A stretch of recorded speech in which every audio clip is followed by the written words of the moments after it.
How we doing, guys? Welcome back to a new video. So here in the UK, we're in our third lockdown now, and obviously that means I can't really get out and do any filming of any kinds. So that means I've got another editing tutorial for you, and this one is the social media outro that I put together for the one wheel video that I made with Luke. So I did this outro in After Effects, and in this tutorial I'm going to take you through step by step how I did that. So even if you're not really that familiar with After Effects and it's something that you want to try and get yourself into, I think the way that I've explained it in this video will help you to try and create something similar. Or if you don't want to create the same kind of thing that I'm doing, you can still learn some of the techniques that I used inside the tutorial, such as animating a 3D camera, which allows you to do a lot of good things, having things pop up on screen like comments, have the like buttons animate, just little things like that that can just add something to your graphical animations, whether you're doing stuff for YouTube or for clients. So yeah, I do suggest that you watch the whole thing, obviously, but if you did want to skip to any particular part that you think might be relevant for your project, then I've left timestamps down below where you can skip to the necessary places. Alright, cool. With that being said, let's get straight into the tutorial. Things that I used were things like this, a screenshot of some comments, some more screenshots generally of like Facebook and stuff. I've got this little heart icon, like icon, and wow icon. I got them all just from like Google searches for PNG of these icons. And yeah, so the first thing we want to do, composition, new composition. I want to make the width is going to be staying the same at 3840, so 4K 3840, height 2160. If you're doing HD, then it's going to be 1920 by 1080.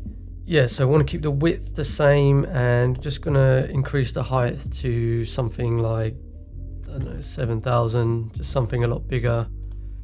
And essentially, if we go to fit, it's going to just give us like a really long composition, which is what we want, because that's pretty much what I did in the original. And the reason I do that is because the camera is going to be moving down the composition, and you just want to have as much space as possible to do that. If it was done in a normal size composition, then it would run out of space.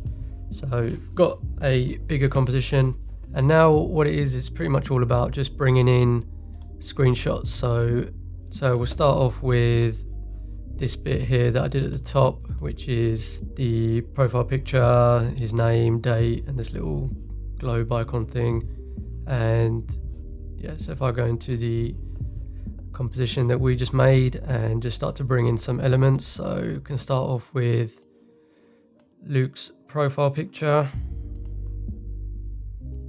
So you just have to select Luke's profile picture here, go over to this little rectangle tool, hold it down, and go to the ellipse tool. And then basically just going to hold down Shift and make a circular mask. Go back down here to mask, press the path, and you can just move the mask where you want it to be. And if it's not the exact right size that you want, just come down here to expand, just expand it out a little bit.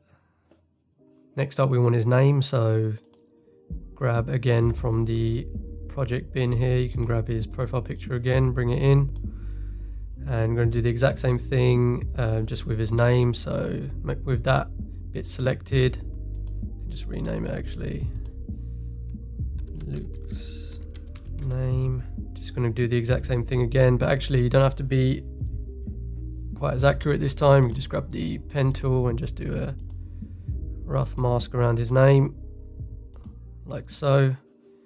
So there we go, we've got his name now. And basically, because I want this to be Luke's name in white on black, just go over to effects and presets, type in invert,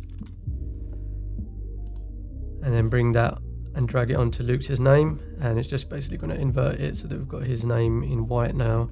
The date was just a text layer, so layer, new text layer, and whatever date you want, so December 23. And just going to change the font. I think it was Arial that I used last time. So just come over here to character, Arial, regular, and just change that. So I think I was like a little bit of a grayish color, something like that. Bring down the size. And the last thing was the globe icon, which I just got from a regular old screenshot. So bring in that screenshot, and again, just grab the pen tool, mask out that little bit of the globe, and the exact same thing, because we want it to be the white to be taken away. Effects and preset, grab the invert, put it on the globe icon, and there we go. So you've got all the bits there that you want, and basically you just want to try and make it into something that looks like this.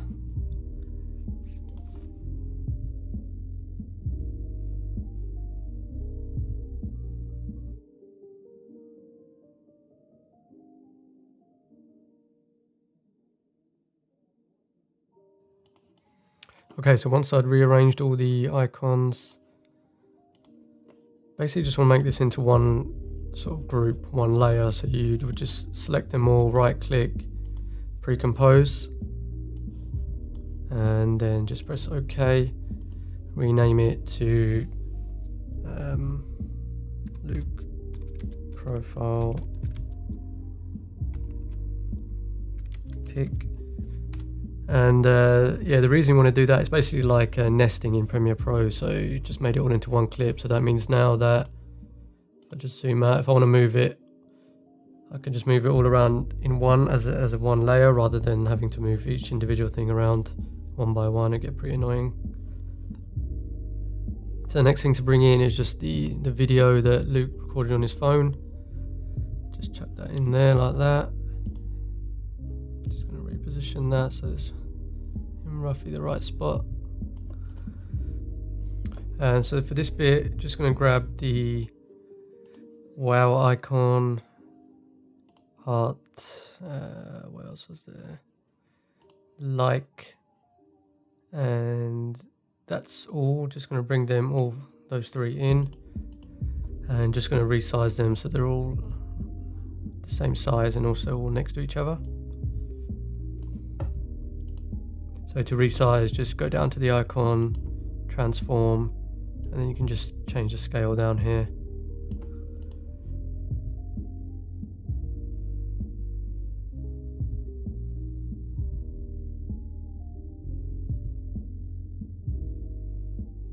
And if you just go up to view and make sure show rulers is on, you can also use, if you just go up here and drag this down, you can also just use rulers to make sure that everything's kind of, if you jump in there, scale in, make sure that they're all kind of lined up nicely on the same plane, roughly the same sort of space apart. And yeah, if we just zoom out, that's cool. So they're all kind of in the right position. And now what we want is this little bit of text. So that's my name, Pavgigliani, and 40, or just leave this little bit blank actually. Just put whatever name you want there and blank others. That's what I did. So if you just come back, layer new text, and I'll just use my name again, Pav.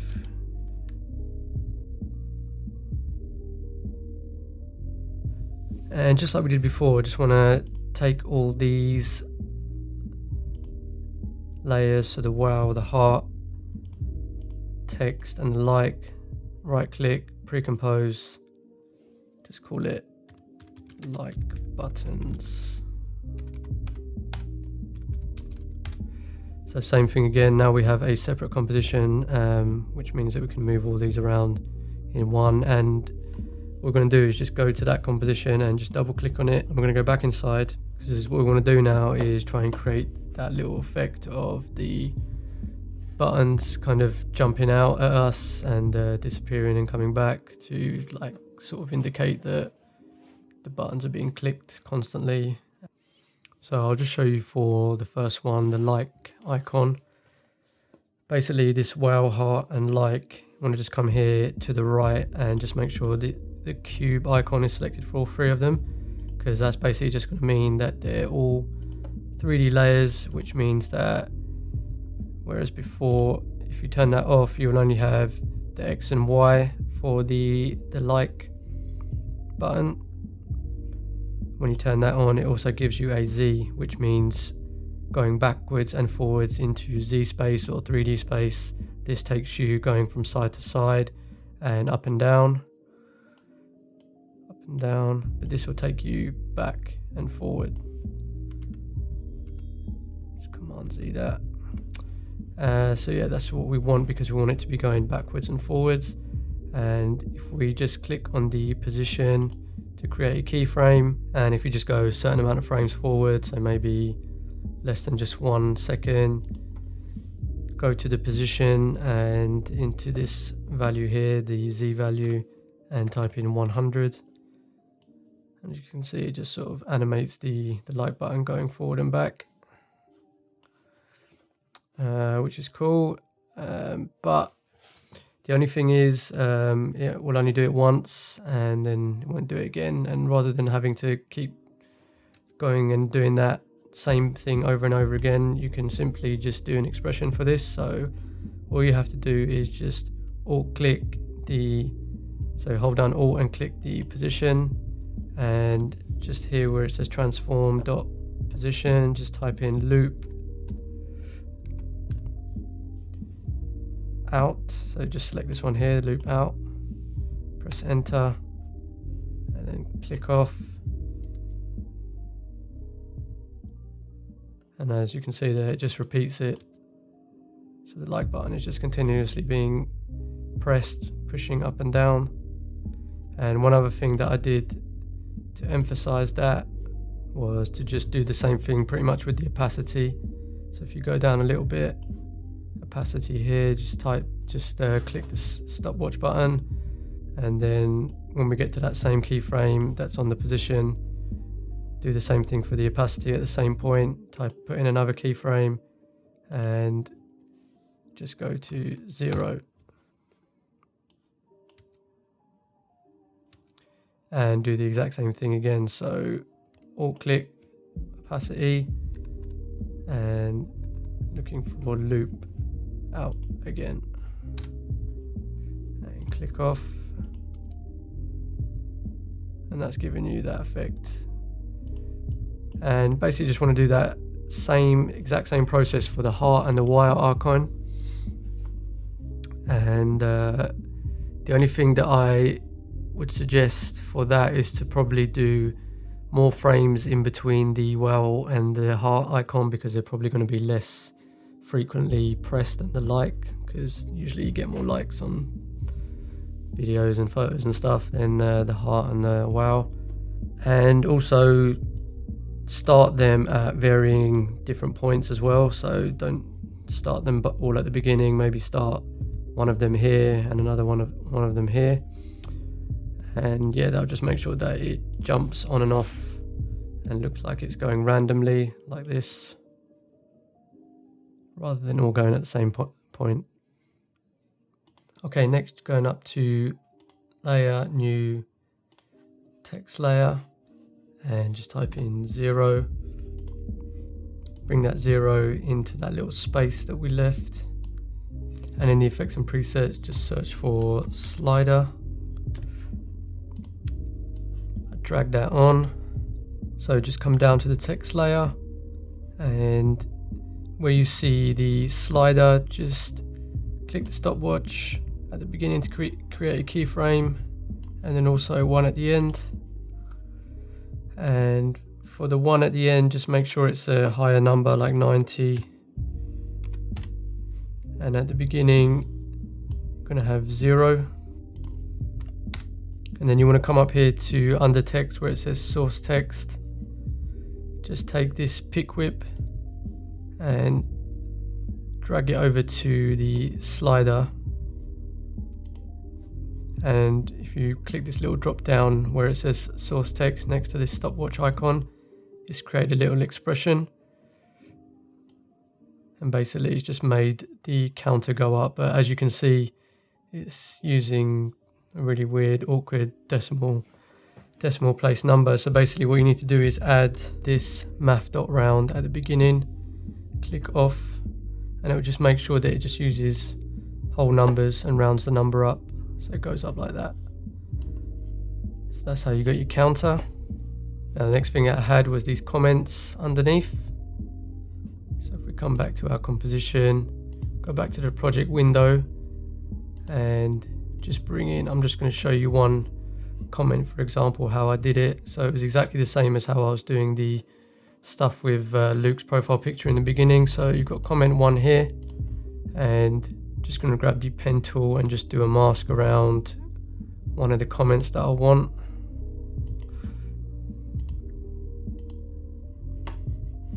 And exactly the same thing again, go to the effects and invert, drag that onto the comment. The only thing you'll notice here though is with pictures, this invert thing is a bit weird.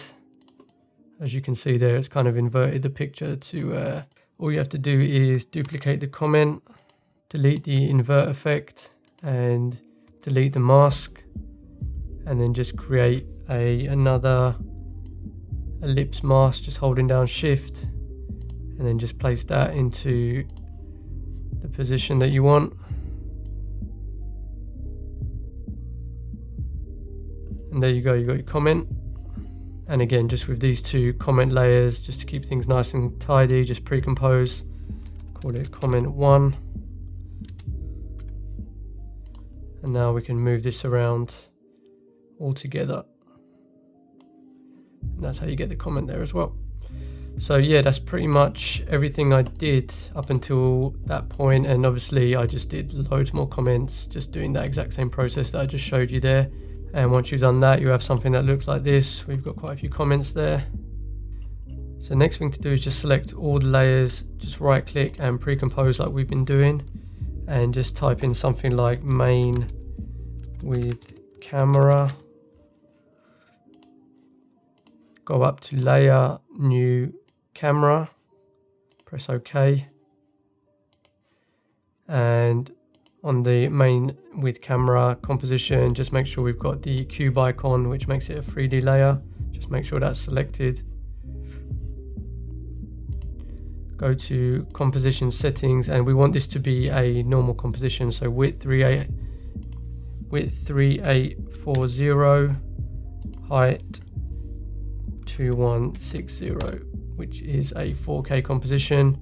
All right, so now we're at this stage. Essentially now all we need to do is just move the camera around really, and you would just sort of control it like you would do if you were just using a camera in real life really. So I'm going to do my best to explain how this works, and bear with me because it did take me a little while to understand it myself, but I think the best way to view it is to go here to, if you just go here to views horizontal.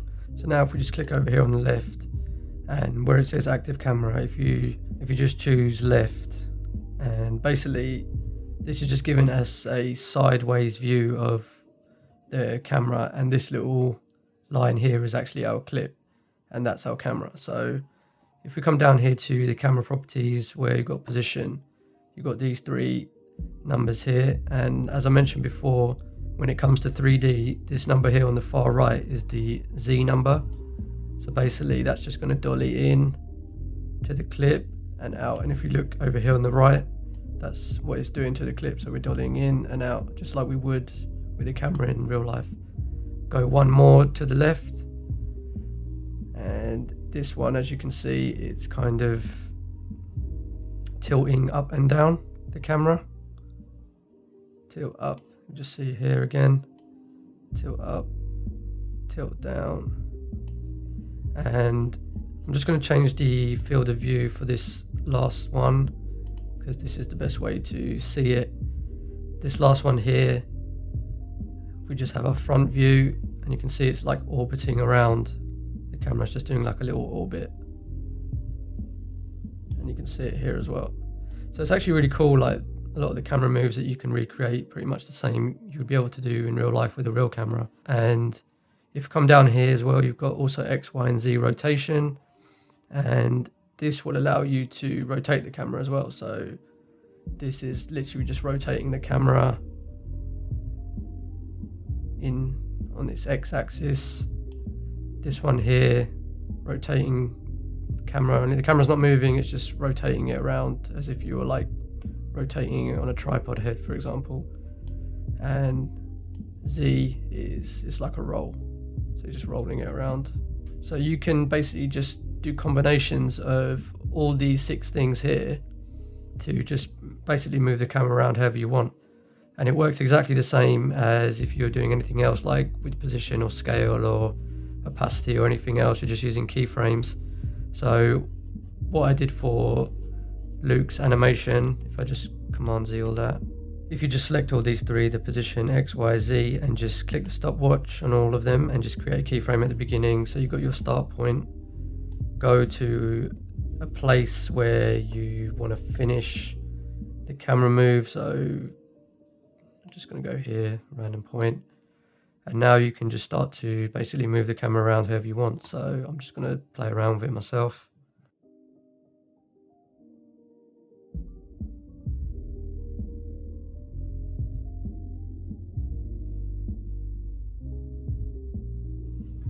So yeah, I've just essentially just messed around with it to kind of tilt up and then pan backwards to reveal the comments. And that's just through trial and error, really, just messing around with these position X, Y, and Z keyframes. So yeah, like I said before, I'll reiterate it, just get your keyframes at the beginning, point that, make sure you press the stopwatch to get them aligned, and then go to the point where you want the animation to finish, and then just do your end point, so your start point and your end point, and then After Effects just takes care of everything in between.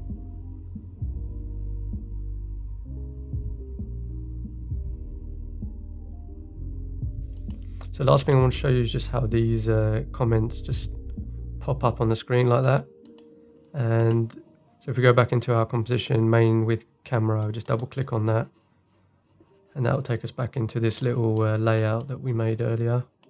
So if I just go down here and choose comment 8, for example, go on the drop down arrow, and I'm just going to delete what I did before, which was just choose a point where you want the comment to pop up, and click the scale stopwatch, go to the point where you want the comment to fully be up on screen, and click the stopwatch again.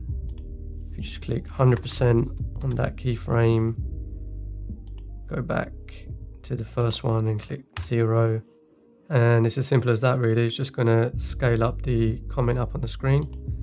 But as you can see, it looks a bit boring and a bit too linear, the way it kind of comes up. So what I use is this little plugin called Ease and Whiz. It's like a cheap plugin that you can buy. I'll leave a link to it down in the description. And yeah, once you've got that installed, what you can do is just go on the end keyframe, just select that, go to the Ease and Whiz plugin, and I selected bounce out, and as you can see, all the properties here that I selected, and just on that last keyframe, if you have it selected, and click apply, so now it'll basically just bounce into its position.